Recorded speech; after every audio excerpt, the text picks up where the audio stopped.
হাঁসকে ঘরের ভিতরে পানি দিলে ঘর পুরো নোংরা হয়ে যায়, এক ধরনের একটা গ্যাস হয়ে যায়। ঠিক আছে, এই গ্যাস থেকে বাঁচার জন্য দেন নতুন একটা পদ্ধতি দেখায় আপনাদের। এই পদ্ধতি আমরা অ্যাপ্লাই করবেন। এই দেন, এই দেখছেন, এই যে নির্দেশ বেড়া দিয়েছি দরজার সামনে, দরজার এতটুকু খুলে দিছি। ঘর খোলার পরে একদম নির্দেশ বন্ধ। তো খাবার দাবার খাওয়া শেষ এগো, তখন পানি লাগে এগো রাত্রে 8টা পর্যন্ত আমি এই যে এরকম পানিতে রাখছি। দেখ তখন আমার দেখার ভিতরে গেছে সব, সারাক্ষণ খাইব না পানি, যার যার প্রয়োজন হয়ে খাইব, খাই শেষ খালি খাইব ওই জায়গার ভিতরে। ঠিক আছে, তো আপনার ঘরটা আর নোংরা হইতো না, ঘরের ভিতরে পানি পড়বো না। ঘরের ভিতরে পানি পড়লে গন্ধ আসবো, যে ঘর স্যাঁতস্যাঁতা থাকবো, ওইটা থাকতো না। ঠিক আছে, এই প্রবলেমটা সলভ হয়ে গেছে গা শুধুমাত্র আমি বাইরে পানি দেওয়ার কারণে। দরজার সামনে পানি দিছি, এই কারণে সব সুবিধা।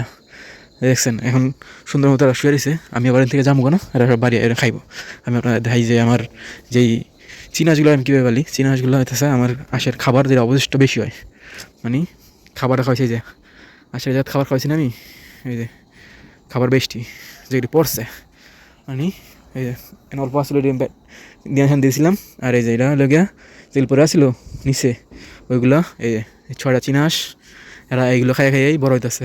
ফুট কথা ফিরি আমার অবশিষ্ট যে খাওয়ানগুলো থাকে ওইগুলারে সন্ধ্যার পরে আমি একবার ঢুকাই দিই এই সাইডে, চিনাসগুলো এনে ঢুকাই দিই, আর আঁশগুলো ঘরে ঢুকাই পানি দিই এই জায়গার ভিতরে। দেখলাম আপনার পানি দিতে যে জায়গার ভিতরে, ওই জায়গায় পানি দিলে আপনার ঘর মর ভিজে না, কোনো কিছু হয় না, নষ্ট হয় না।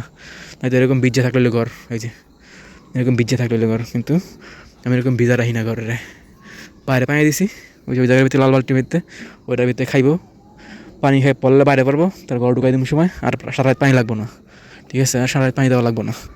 এই একটা সুবিধা, ঘর ভিজলো না, পানিও খাওয়া হইলো, সব হইলো, আর এরকম চিনাজগুলোরে ফ্রিতে পালা হইলো। ঠিক কিনা?